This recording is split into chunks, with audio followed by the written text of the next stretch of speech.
Parce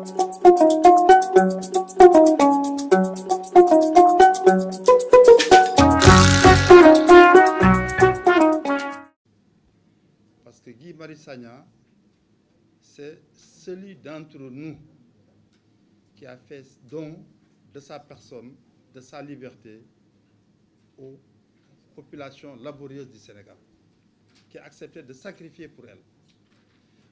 Parce que Guy Marius Sagna, aujourd'hui, s'il le voulait, il aurait pu se vendre et il aurait coûté certainement des milliards comme les footballeurs.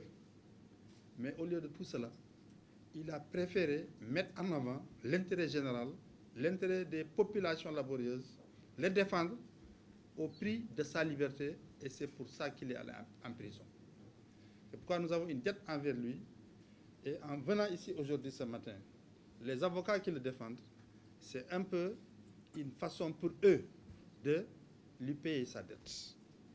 Et j'ajoute à cela aussi que nous, ça fait partie aussi de notre travail, nous, organisations de droits de l'homme, de défendre les libertés, d'être un rempart contre l'arbitraire, chaque fois qu'une telle situation d'arbitraire se présente.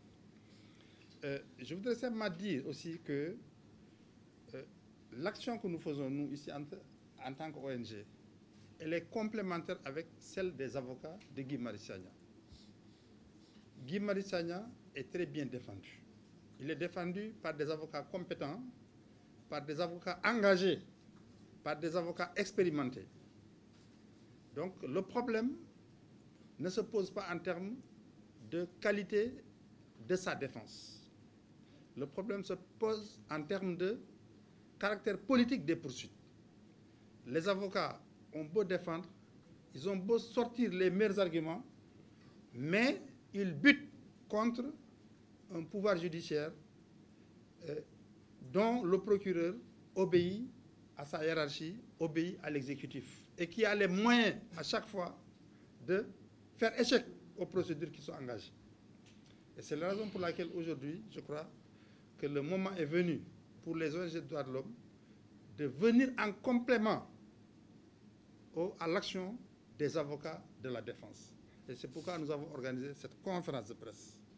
Eux, ils font des plaidoiries, nous faisons des plaidoyers. Et les deux se complètent à merveille. Je pense que quand on regarde l'affaire de Guy Marius Sagna, ce qui frappe d'abord, c'est la partialité dans le traitement du dossier. C'est des gens, je crois, qui au départ étaient au nombre de 8. 9, me dit-on. Et aujourd'hui, les 8 sont sortis et il n'y a qu'un seul inculpé qui continue de garder prison, et cet inculpé, c'est Guy Marius Sagna. Mais cela ne se comprend pas à partir du moment où les 8 étaient poursuivis pour les mêmes faits. On a trouvé le moyen de rajouter à Guy une infraction qui n'existe même pas dans le dossier, celle de rébellion. Parce que la rébellion, c'est la résistance violente par rapport aux forces de l'ordre. Comment peut-on parler de résistance violente pour quelqu'un qui était à main nue, pour quelqu'un qui ne s'est pas battu, pour quelqu'un qui a suivi les policiers ou les forces de sécurité, qui l'ont même amené là où ils ne devaient pas l'amener. On n'a jamais vu quelqu'un être arrêté et être conduit à la présidence de la République. Ça risque que dans les républiques bananières, où on t'arrête, on t'amène à la présidence. Quand on arrête quelqu'un, on doit le conduire dans un centre officiel de détention. À ma connaissance, le code de procédure pénale n'a prévu nulle part que si on arrête quelqu'un, on peut le mettre à la présidence de la République. Ne serait-ce que pour 5 minutes. Et c'est arrivé. Donc, je disais que ce qui frappe en premier lieu, c'est la partialité dans le traitement du dossier. La deuxième chose qui frappe, c'est la disproportion entre les faits reprochés et le traitement appliqué.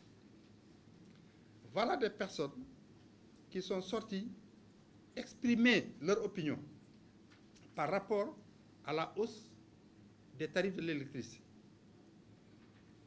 Alors, pour avoir exprimé leur opinion, pour avoir exprimé leur mécontentement, sans violence, alors on les prend et on les jette en prison, on les place sous mandat de dépôt, on les inculpe et on rejette, pour le cas de Guy Marius Sagna, toutes les demandes de liberté provisoire qui ont été faites, il conduit de garde de prison.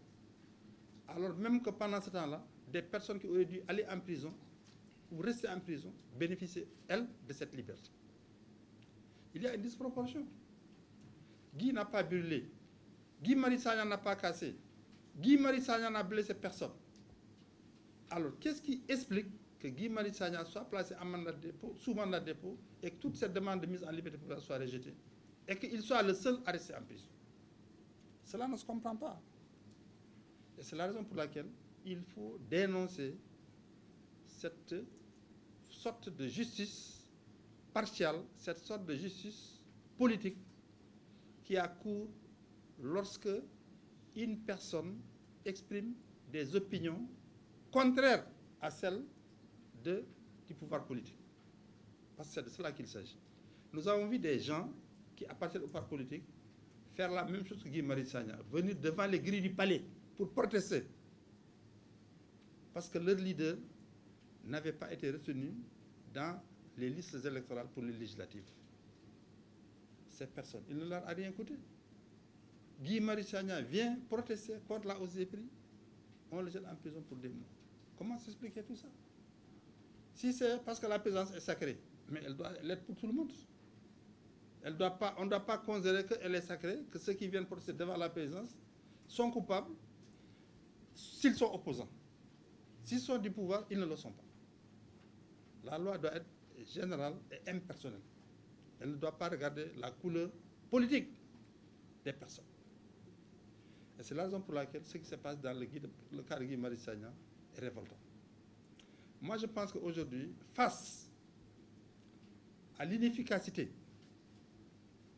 des actions engagées sur le plan de la justice, non pas parce que la défense n'est pas compétente, non pas parce que la défense ne fait pas son travail, et je le répète, elle le fait merveilleusement bien, cette défense, elle est incarnée par des avocats de qualité, par des avocats d'expérience.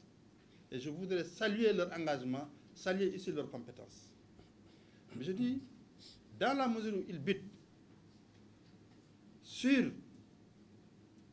ou contre une justice qui refuse d'être impartiale, qui refuse d'être objective, qui continue d'obéir, notamment à travers le procureur de la République, au desiderata du pouvoir politique, je pense que l'heure est venue d'engager des actions vigoureuses de plaidoyer. Moi, je suggérerais que nous allions vers les leaders d'opinion, qu'on aille vers le chef de l'Église catholique à laquelle appartient Guy Marius Sagna pour le sensibiliser, qu'on aille voir le nonce apostolique et qu'on écrit même au pape, parce qu'il appartient à cette communauté. Et on va également voir les autres chefs religieux qui l'accepteraient, qui accepteraient de s'engager, parce que j'imagine aussi qu'il y a aussi des chefs religieux qui ont le sens de la justice, qui ont le sens de l'objectivité, qui sont prêts également à se mobiliser pour défendre en cas d'injustice frappant un citoyen. Et moi, j'ajouterais même aussi, moi j'aurais souhaité qu'on crée aussi un mécanisme permettant d'apporter à la famille de Guy Marius Sagna la solidarité, une solidarité agissante. Aujourd'hui, Guy Marius Sagna est en prison. Mais Guy Marius Sagna, il a une famille, il a des enfants. C'est lui certainement qui avait en charge ces personnes. Et il n'est pas là, il ne peut plus le faire. On ne peut pas se contenter seulement d'être dans les chaumières, de faire des conférences de presse. Guy Marius Sagna, oui, vraiment, etc., etc. C'est bien beau, mais c'est insuffisant. Pourquoi ne pas mettre en place un mécanisme de solidarité financière en faveur des personnes qui sont victimes d'injustice comme Guy Marius Sagna? Je pense qu'il faut creuser cette idée, voir qu'est-ce qu'on peut mettre pour que les gens également, de manière concrète, expriment leur solidarité. Et j'ajoute que Guy n'est pas demandeur, c'est une idée qui est venue de ma tête. Et je ne l'avais pas consulté, moi, depuis qu'il est en prison, je n'ai pas eu l'occasion de le voir. J'étais dans sa défense lors du premier dossier, mais dans celui-ci, moi j'estimais que les poursuites étaient tellement légères que ce n'était pas la peine de faire un gros collectif. Mais je me rends compte que j'ai eu tort. Il ne me l'a pas demandé, c'est une idée qui est venue de moi-même. Et je pense que non seulement pour lui, mais aussi pour toutes les personnes qui se battent, qui se retrouvent en prison, il faut aussi que le peuple, ce qu'on appelle le peuple, les démocrates, puissent également exprimer leur solidarité autrement que par des discours et des paroles. Dans un autre combat, qui est un combat évidemment qui doit être mené sur le terrain du plaidoyer au niveau national, au niveau international. Il va continuer la semaine prochaine avec les rencontres avec les missions diplomatiques. Mais comme je l'ai dit, on n'exclut pas, si la forfaiture continue, à saisir la Cour de justice de la CEDEAO, qui est une cour communautaire qui a montré son efficacité dans la protection des droits humains des Sénégalais. Il y a une discrimination notoire, il y a un acharnement judiciaire contre une personne, et cela ne doit pas être accepté par aucun Sénégalais. Et je crois qu'aujourd'hui, même les gens qui sont dans le cadre du président, lorsque vous discutez avec en privé, ils vous disent clairement leurs préoccupations par rapport à cette détention. Il faut que le président entende raison et sache que ça ne le grandit pas de s'acharner sur un activiste qui n'a jamais menacé la sécurité du Sénégal. Jamais. Jamais menacé la sécurité du Sénégal. Hein? Un État comme l'État du Sénégal devait être fier d'avoir quelqu'un comme Guy Marius Sagna. Aujourd'hui, le Sénégal négocie avec des multinationales très puissantes. Total et tous ces multinationales, elles sont extrêmement puissantes, elles sont plus puissantes que les États. Donc on a besoin d'une société civile bruyante, n'est-ce pas, pour offrir à l'État de quoi s'adosser dans les négociations pour les contrats. Donc Guy Marius et la société civile doivent être considérés comme un atout par l'État du Sénégal. Pour dire, écoutez, je ne peux pas signer n'importe quel deal avec vous, parce que j'ai une société civile qui est là, qui est bruyante, et qui va me demander des comptes. Mais non, on préfère évidemment avoir la docilité et négocier dans des conditions de docilité plutôt que d'être dans des conditions de force pour pouvoir négocier ces deals importants qui vont évidemment gouverner toute l'exploitation pétrolière pendant les 20 ou 30 prochaines années.